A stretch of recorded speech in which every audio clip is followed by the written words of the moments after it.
Hello दोस्तों, जय हिंद। स्वागत है आपका इस वीडियो में। और आज के इस वीडियो में हम जानने वाले हैं अभिवृद्धि यानी ग्रोथ और विकास यानी डेवलपमेंट में क्या अंतर है। इसके अलावा बहुत सारी चीज़ें हैं जिनके बारे में आज हम डिस्कशन करेंगे। दोस्तों, डेवलपमेंट की जब हम बात करते हैं तो development is a big part, यानी इसमें बहुत सारी चीज़ें आ जाती है जिसमें सामाजिक हो गया, हमारे जो शारीरिक, सामाजिक, मानसिक, है ना, ये इस तरह के बहुत सारे जो डेवलपमेंट है वो आ जाते हैं, इस तरह के विकास आ जाते हैं। और अभिवृद्धि मीन्स जिसमें लंबाई हो गया, हमारी चौड़ाई, लंबाई या फिर वजन का बढ़ना, यानी जो फिजिकली जो दिखाई दे रही है वो होता है अभिवृद्धि यानी ग्रोथ। यानी विकास इज अ बिग पार्ट, और विकास का कुछ जो भाग है, कुछ जो हिस्सा है, उसे हम क्या कहते हैं? अभिवृद्धि यानी ग्रोथ कहते हैं। विकास जो होता है वो निरंतर चलता रहता है, कंटिन्यू। और जो अभिवृद्धि है वो एक समय के बाद क्या हो जाता है? रुक जाती है ना। ग्रोथ क्या हो जाती है? रुक जाती है। तो चलिए देखते हैं मानव विकास है क्या, यानी जो ह्यूमन डेवलपमेंट है वो है क्या।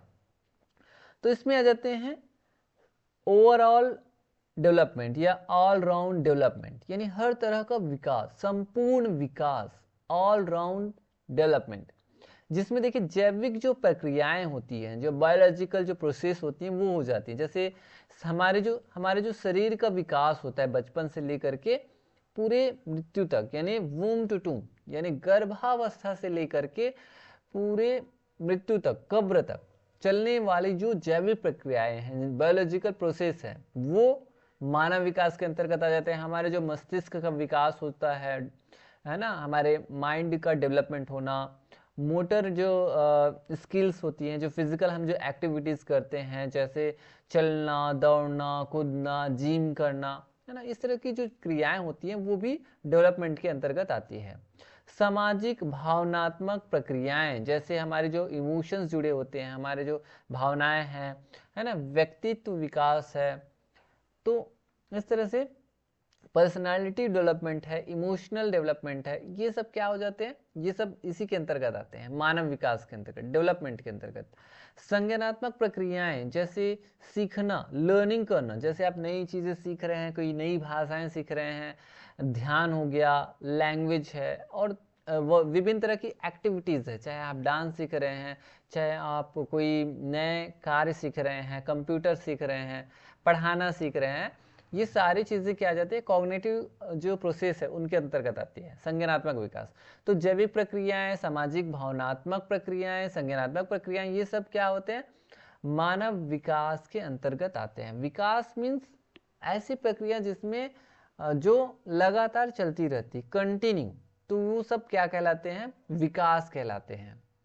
अब बात करते हैं ग्रोथ, डेवलपमेंट वर्सेस ग्रोथ, यानी विकास वर्सेस वृद्धि। जो वृद्धि होता है वो मैंने आपको बताया कि वृद्धि क्या होता है, ये मुख्य रूप से शारीरिक और मात्रात्मक होती है। यानी कि ये एक तरह से बोल सकते हैं कि ये फिजिकल होता है, और ये इसमें क्या होता है? परिमाण होता है, मात्रात्मक होता है। ठीक है, इसमें हम माप सकते हैं कि कितना विकास हुआ, कितनी वृद्धि हुई है। जैसे लंबाई हो गई, लेंथ हो गई, या फिर हमारा जो वजन का बढ़ना है, वेट का बढ़ना है, वो इसी के अंतर्गत आते हैं। और विकास जो होता है, डेवलपमेंट जो होता है, वो संरचनात्मक, कार्यात्मक, गुणात्मक होती है। इसे हम एक एग्जैक्ट माप नहीं सकते कि कितना डेवलपमेंट हुआ है। कुछ कुछ चीज़ों को आप माप सकते हो, लेकिन एग्जैक्ट नहीं माप सकते डेवलपमेंट को। विकास का जो हिस्सा, विकास का ये एक हिस्सा, एक पार्ट होता है, और इसका जो दायरा है वो बहुत व्यापक होता है, बहुत बड़ा होता है। ये इसमें वृद्धि भी शामिल है। और जो वृद्धि है, ग्रोथ है, वो एक समय के बाद, एक एज के बाद रुक जाती है। लेकिन विकास जो होता है वो निरंतर चलने वाला प्रोसेस है। यानी मैंने आपको बताया ना कि ये कंटिन्यू प्रोसेस है, ये वूम टू टूम जाती है, यानी कि गर्भावस्था से लेकर के कब्र तक, यानी हमारे मृत्यु तक ये जो है चलता रहता है।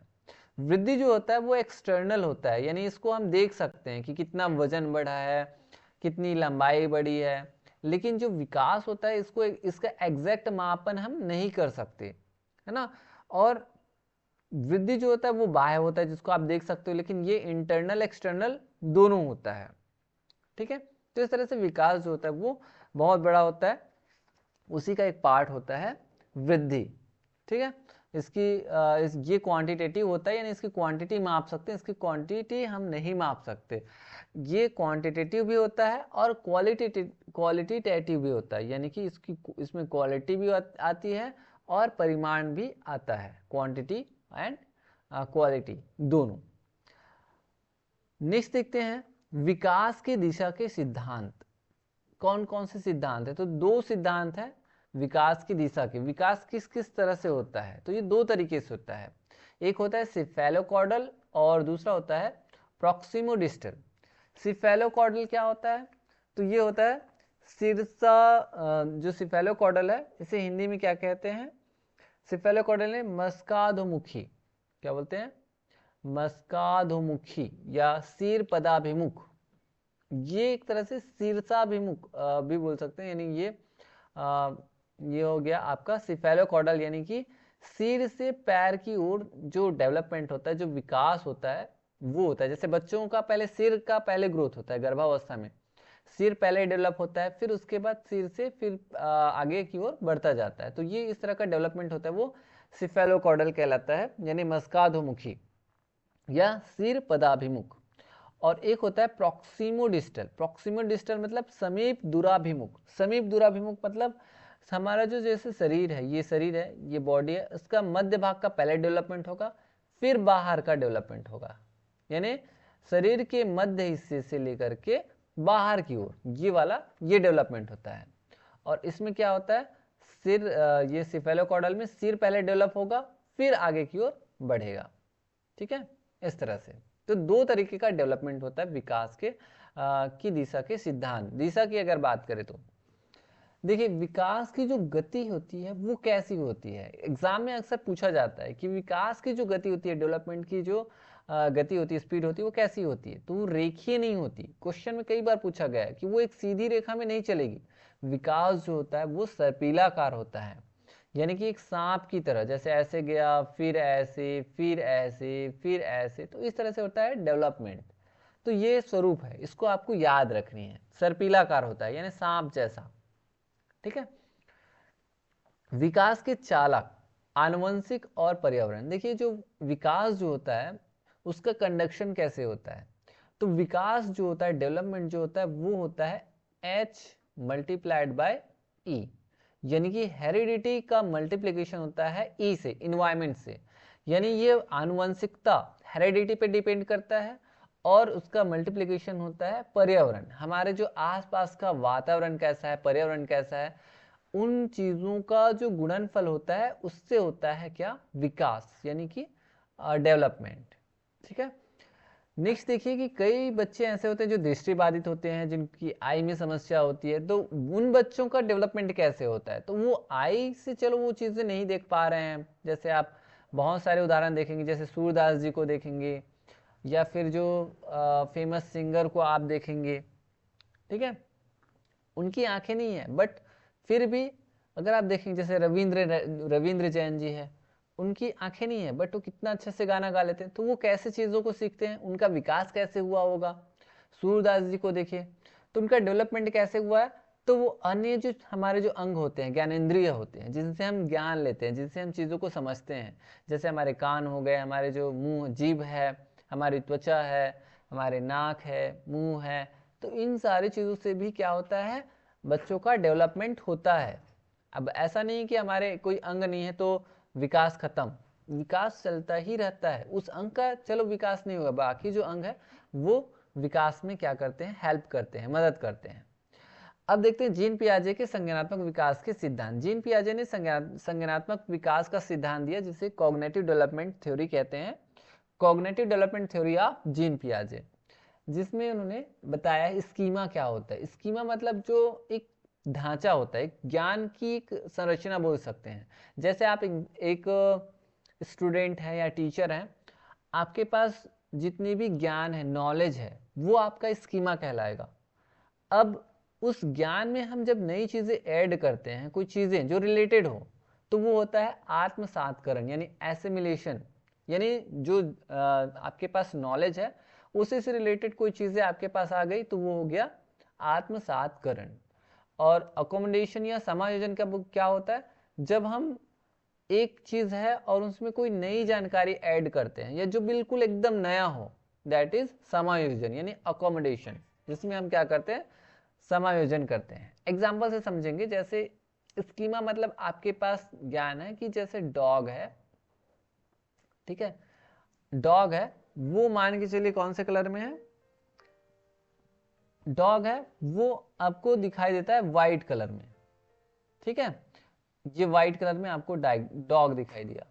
अब वही जो डॉग है वो अगर आपको ब्लैक कलर में दिखाई दिया तो आप क्या करेंगे, ये आपके पास नॉलेज है कि डॉग व्हाइट होता है, ठीक है, ये स्कीमा कहलाएगा जो आप पहले से देखते आ रहे हैं बचपन से, है ना।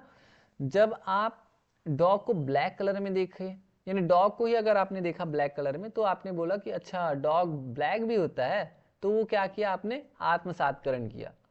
तो ये हो गया आत्मसातकरण यानी एसिमिलेशन, यानी जो आपके पास नॉलेज है, ज्ञान है, उसी से रिलेटेड नॉलेज ऐड करना। अब कोई दूसरे जानवर आ गए, यानी जैसे कैट आ गई, बिल्ली आ गई, तो अब ये आपके लिए एकदम नहीं होगी, यानी कि इस फाइल और इस फाइल में दोनों में अंतर आ गया, एकदम अंतर। तो जो कैट है वो नहीं है, तो ये क्या करोगे, आप अकोमोडेशन करोगे, यानी कि आप जानोगे अच्छा ये डॉग नहीं है, ये कोई नए दूसरी जीव है, यानी ये बिल्ली है, भले उसके 4 पैर है। तो ये इस तरह से होता है, ये समायोजन। आया समझ में? तो इस तरह से आप जान सकते हैं। स्कीमा मतलब जो आपके पास नॉलेज है वो, आत्मसातकरण मतलब उसी से रिलेटेड कोई जानकारी है उसको आप उसमें ऐड करोगे, और समायोजन में कोई नई एकदम नई चीजें आ जाती है, वो होता है समायोजन, अकोमोडेशन। जीन पियाजे के विकास के 4 चरण उन्होंने दिए हैं। पहला है 0 से 2 वर्ष तक की जो होता है वो होता है सेंसरी मोटर स्टेज, यानी संवेदी गामक अवस्था, ठीक है। इसमें बच्चे जो है पूरे के पूरे अपने माता पिता पे डिपेंड होता है, इंद्रियों और कार्यों के माध्यम से दुनिया को ये समझता है। दूसरा जो होता है वो 2 से 7 वर्ष तक होता है, जिसे हम क्या कहते हैं, प्री ऑपरेशनल स्टेज यानी पूर्व संक्रियात्मक अवस्था। इसमें प्रतीकात्मक सोच होता है लेकिन पूरी तरीके से डेवलप नहीं होता है। जैसे एक साइड अगर आपने सिक्का रखा और दूसरे साइड आपने नोट रखा, तो बच्चे का ध्यान कहाँ पे जाएगा, सिक्के की तरफ जाएगा, नोट को वो नहीं पकड़ेगा।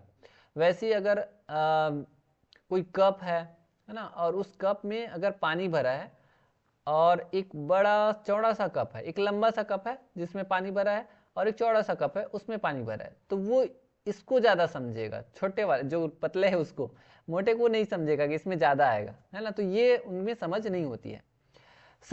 और एक होता है नेक्स्ट जो 7 से 11 वर्ष, उसमें क्या होता है, मूर्त संक्रियात्मक अवस्था हो जाता, ये उस अवस्था को दर्शाता है, यानी कॉन्क्रीट ऑपरेशनल स्टेज जिसे कहते हैं, कॉन्क्रीट ऑपरेशनल स्टेज। मूर्त वस्तुओं के लिए तार्किक सोच की शुरुआत हो जाती है। इसमें अपलटावी वाला जो गुण है वो भी आ जाता है, और सिक्का हो गया, नोट है, कौन कम है कौन ज्यादा है, ये सारी जानकारी इसमें आ जाती है।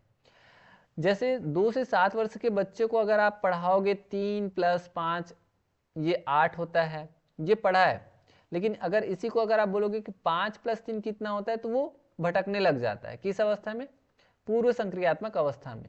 लेकिन मूर्त संक्रियात्मक अवस्था में इन सारी चीजों को वो समझना स्टार्ट कर देता है। 11 से ज्यादा वर्ष की जो एज है वो होता है अमूर्त संक्रियात्मक अवस्था, 11 से 15 वर्ष।